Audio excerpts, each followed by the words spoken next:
it's Allie here, and Nora is still sleeping in the corner per her usual spot. I'm here to talk a little bit about capos today. Snake oil salesman try to steal my soul. Already spoken for, saved by rock and roll. Sunglass tattoo calling out my name.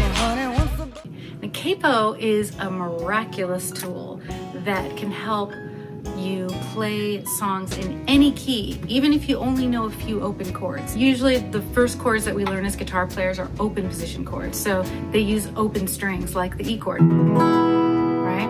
Or the A chord, or maybe a D chord, or a G chord. Now, if we tried to move this G chord up to make it an A chord, it's kind of cool sounding, but it's not an A chord because those open strings that were open in the G chord, they're still open here when the other notes are an A. So the way to get around this is to use a capo. This is one called a G7. There's lots of great brands of capos. I've got Kaiser, all kinds of wonderful things. This one you put on, and you gotta make sure it's tight so that the strings don't buzz, and you put it as close to the fret as you can. Let's see if, oh, it's still buzzy. You gotta make sure you press on it. There it goes, no buzz.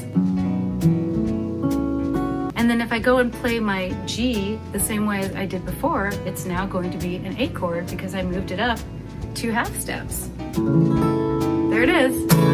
And that's the same sound as my A chord.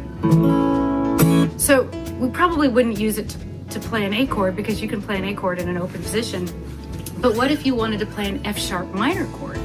Well, most beginning guitar players know how to play an E minor chord, right? F sharp minor would be 2 frets up, but if you just move your fingers up, it doesn't take care of all those open strings. And it doesn't sound like the chord that you want to play. Again, it's still kind of cool sounding. But if we want to play F sharp minor, we would just put the capo on the 2nd fret and play our regular E minor. Pretend this is the nut. That's kind of how it works. So you're basically moving the nut of the guitar up to wherever you put the capo. So now it is 2 half steps or 1 whole step higher. So your E minor becomes an F sharp minor. Now, another way that you can use capo is, well, okay. The way that a lot of people use capos is to avoid learning hard chords, like bar chords. I don't necessarily condone that usage. However, when you're a beginning guitar player and you want to play a song that maybe is in a key that has some very difficult chords, like bar chords, and maybe in low positions, like maybe you don't really want to play an F chord and the song is in F, okay? You've got your F chord. Hardest bar chord to play on an acoustic guitar. But if you were to put, say your whole song was an F and you just did not feel like, having that kind of pain and muscle usage for the whole song, you could use a capo, put it on that very first fret, and so that would just mean that you're moving the nut up a half step up from E is F.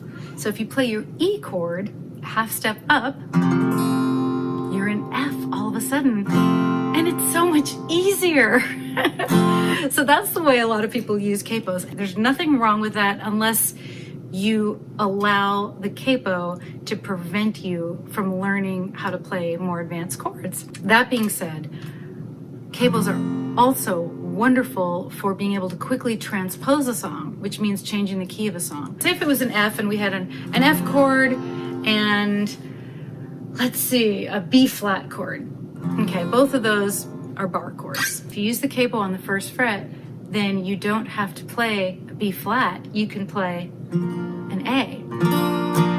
It'll look like an A, it'll feel like an A, it'll sound like a B flat. Just like this chord looks like an E, feels like an E, sounds like an F. So we're playing the song, and to my guitar player brain, I'm in E, playing E and A, super easy, I love it, it's so easy. But if if I were to sing, I'd have to sing it in the key of F, because if I were to try to sing it in the key of E, I would be very, very unhappy. Another wonderful reason to use a capo, I like to take songs that were written on the piano and play them on the guitar. And sometimes it sounds better if you're using a capo and you can use some open strings. Like if I take a song that was written in C, C is a really easy key to play on the piano. It's just, doesn't use any of the accidentals, the black notes, it's all the white keys. So usually that's easier for a beginning piano player. Songwriters like to write in the key of C sometimes.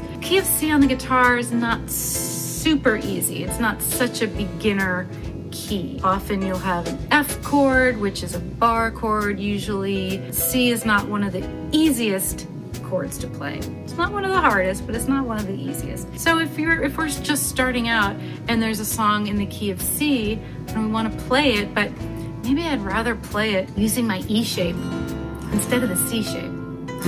Well, then I would need to move this all the way up to the 8th fret and play my E chord here. That's a C. But now I can play something in the key of C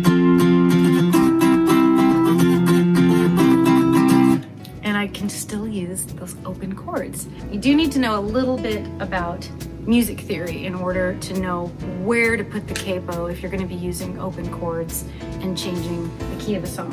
Here's something you don't need any music theory for. There are these things called partial capos. They are so cool. It's made by Kaiser, and actually my friend Justin Roth makes these and sells these. This is a partial capo. I think it's called a drop D capo. Basically, it has a little space where it doesn't press down. So put it on, say we'll put it on the 2nd fret. So it is clamping down on all the strings except for this low E string. It's a little different, but if this is where the magic happens. If I'm playing a song in the key of D, which this is so great for, I can have a low D, which I don't normally get in standard tuning. Ooh, I love that sound. So then you can play a song however you want. But whenever you go back to that D chord, you get that low D. So this is one of my favorite kinds of capos. Well, another partial capo that my friend Justin Roth sells, and you can actually use it either way on your guitar. It only actually covers 3 strings, and you can just experiment with it. It's kind of cool. This is kind of beautiful on its own.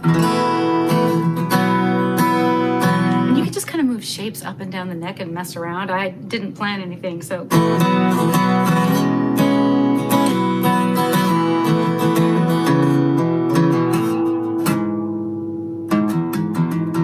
Oh, and again, this is leaving this low E string here. So.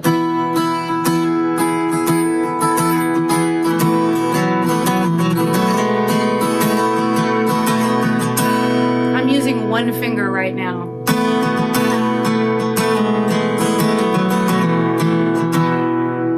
It's just a fun thing to experiment with. I'm turning it backwards now, and I don't know if it'll sound horrible if I put it here. Let's see. That's pretty horrible. Let's see, maybe I'll move it down. This is the fun thing about different tools. You can just kind of experiment. Sometimes it sounds terrible and sometimes it sounds amazing.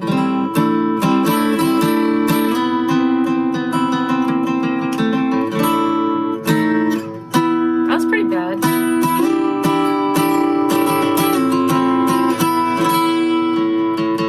So right now I've got the open E and A.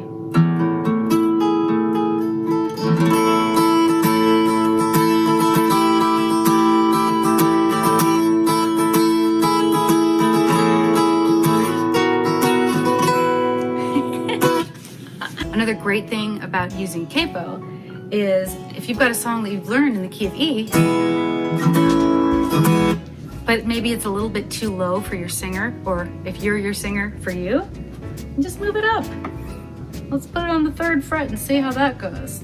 Play the song in the key of E according to our fingers, maybe that's a little bit better. Oh, yeah. Oh, instead of oh, whatever you want. You can move it up all the way. You can even move it all the way up here. It starts sounding a little tiny up here, but it's still kind of fun.